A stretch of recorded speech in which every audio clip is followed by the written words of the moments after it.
Welcome back to Anime Analyzer, where we dive deep into every anime beat. Today, it's the full recap of Call of the Night Season 1, 13 episodes from 2022 that turned sleepless nights into vampire dreams. Ko Yamori meets Nazuna Nanakusa, a vampire with a love rule, sparking a journey of loneliness and love. Season 2's hitting July 2025, so let's unpack every moment.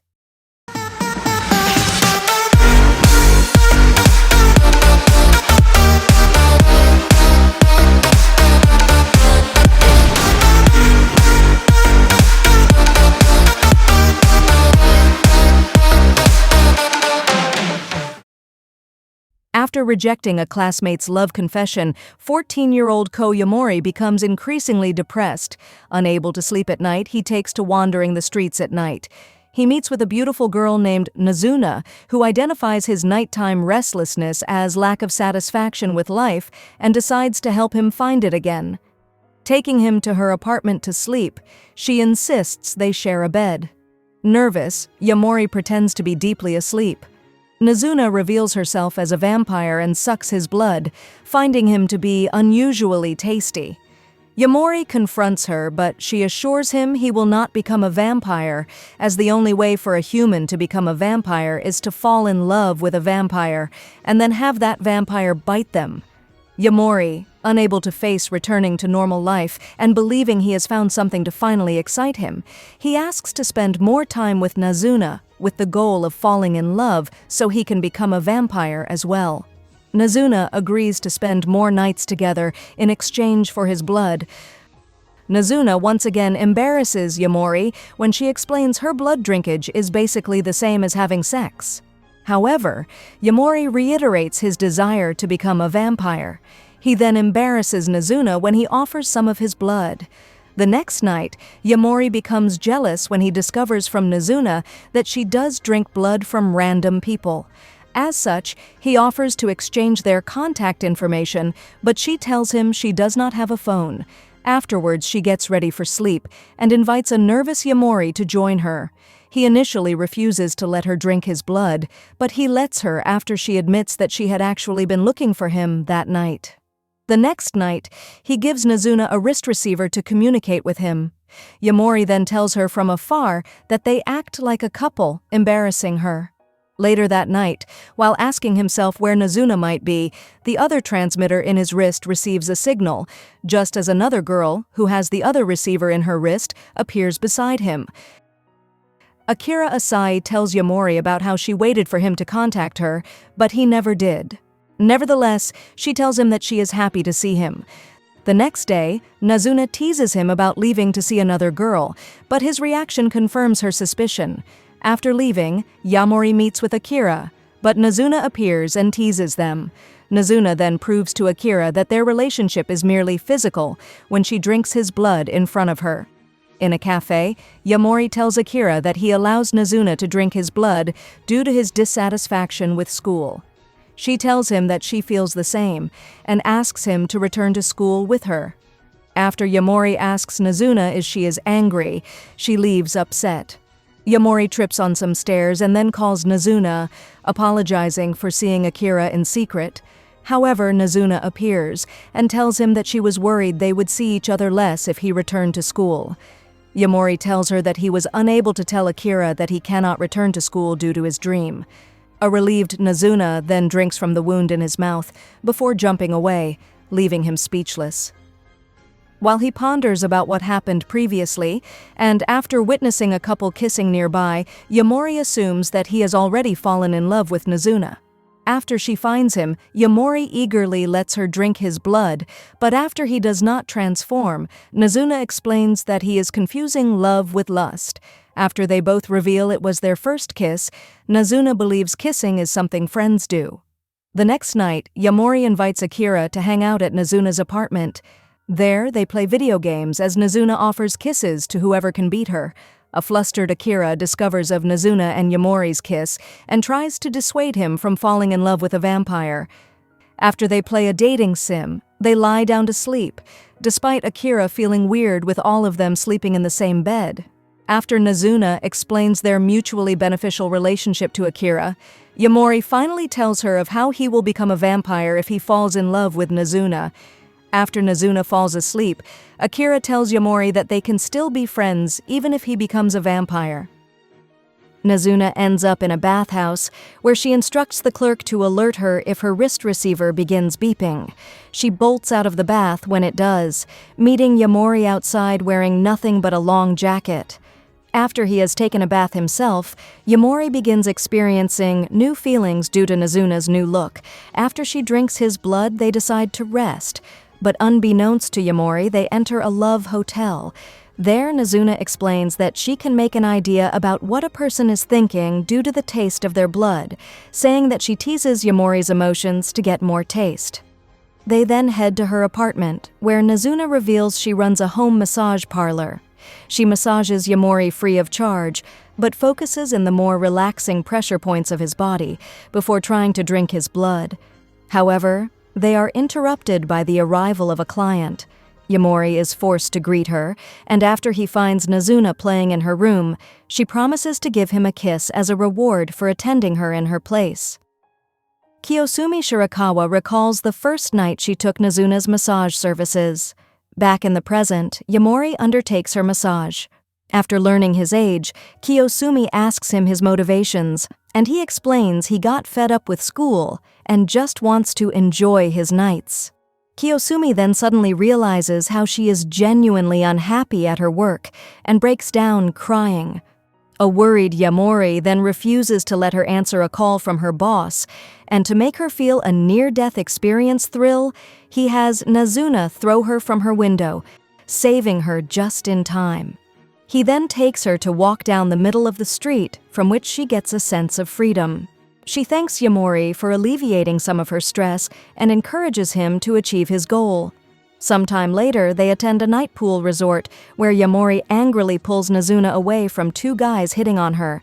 Sensing his jealousy, Nazuna flies him to another pool where they enjoy themselves. After running into Kiyosumi, Yamori is approached by a blonde, slender woman who flirtatiously talks and teases him. She then jumps and embraces him, ready to suck his blood. However, Nazuna saves him just in time, as she explains she should just drink all of his blood and kill him. However, another vampire captures him and takes him atop a building, where 3 other vampires are. They introduce themselves as Nico Hirata, Midori Kowakobi, Hatsuka Suzushiro, and Kabura Honda, as Nico tells him to choose amongst them, saying his choice will make him fall in love and convert him. However, he rejects all their advances in favor of Nazuna. Meanwhile, Seri Kikyo, the blonde vampire, tells Nazuna to stop playing with Yamori if she does not intend to mate with him, but she says she actually wants to, stunning her. Yamori keeps spurning the vampires, finally yelling that it will be Nazuna who conquers him just as she arrives. Seeing her newfound interest to leave descendants, the girls accept Yamori, who says he will fall in love with Nazuna no matter how long it takes. The vampires explain to Yamori that a human has exactly 1 year to become a vampire after they first get their blood sucked. Nazuna brushes it off and repays Yamori the kiss he was promised. Yamori runs into Kikyo, who asks how things are going with Nazuna. He asks what falling in love feels like, so she tries to help him. She advises him to go on a date, but Nazuna refuses, finally agreeing after he shuts off her game. However, she realizes later on the date that Kikyo influenced him and leaves, disappointed. While a depressed Yamori reflects on his room, Nazuna finds his date plan and returns to his house, where she takes him on a flight, drinking his blood mid-air. Later on, Yamori runs into Seki hanging out with his friends. He then hangs out with him and Akira at the park. Sometime later, Nazuna holds hands with Yamori so they will not get separated again, just as Seki passes with his new girlfriend. Yamori runs into Kikyo, but Nazuna violently stops her. Nazuna then exclaims that Kikyo herself condemned friendships between humans and vampires. Later, Yamori finds Kikyo again, so they go to a karaoke bar, where Kikyo explains how harsh people can be, which Yamori understands. Just then, one of her admirers begins knocking at the door. Yamori opposes to her killing him, but she explains that her antics are not wrong if his death does not affect him. She attacks, but Yamori gets in her way and escapes with him. Yamori deduces Akihito Akiyama likes Kikyo, and he recalls how they met on the street. Kikyo arrives, and she goes to kill Akiyama and Yamori for interfering, but Nazuna stops her from above.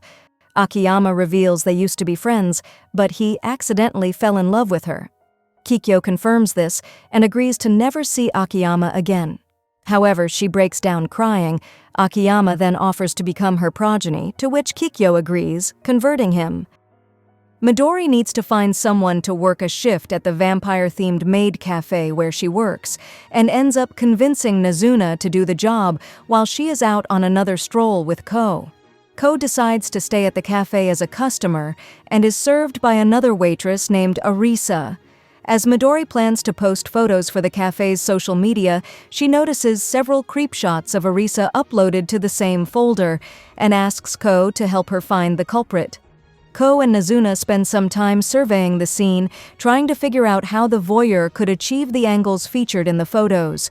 Ko sets up a sting with Midori later that night, catching the real culprit in the act, who turns out to be Arisa herself. Arisa admits to taking risque photos of herself out of a narcissistic desire for recognition after losing the top maid spot to Midori. Arisa then plans to quit the cafe, but Midori forgives her, saying that all the cafe maids are working there out of some desire for recognition themselves. Nazuna uses the extra money earned from working at the cafe to upgrade the furniture in her own place and asks Ko to find some new clients for her sleeping business. Ko sees a tired woman smoking on the bridge and tries to strike up a chat with her. She then takes him to a cafe where he tries to sell her on Nazuna's business, but she half-jokingly threatens to inform the police that his boss is violating Japanese child labor laws. The woman introduces herself as Anko Uguisu, a private detective, and she tries to get information from him on Akihito. Ko lies about not knowing him, and after a tense moment, Anko lets him slide. However, he is unaware that Anko is stalking him from afar. Later that night, Ko meets up with Mahiru and Akira to investigate the 7 mysteries of their school.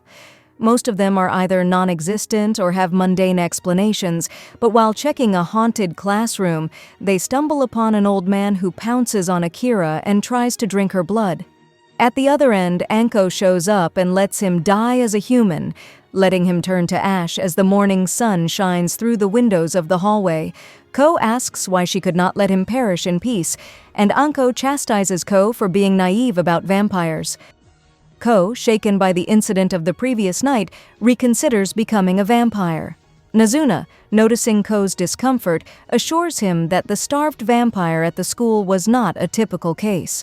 Ko speaks to Mahiru about the previous night and is asked why he wishes to become a vampire and advised to consider if it is a good idea. Nazuna, visiting Ko's apartment, tells him that she has been a vampire for a long time and that it is not as exciting as it may seem.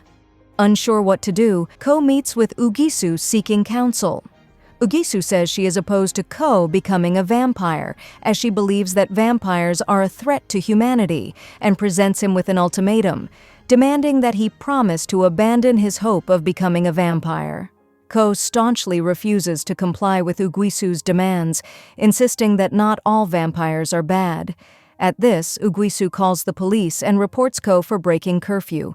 Ko flees the area before the police arrive and hides at a playground, where he is found by Hatsuka.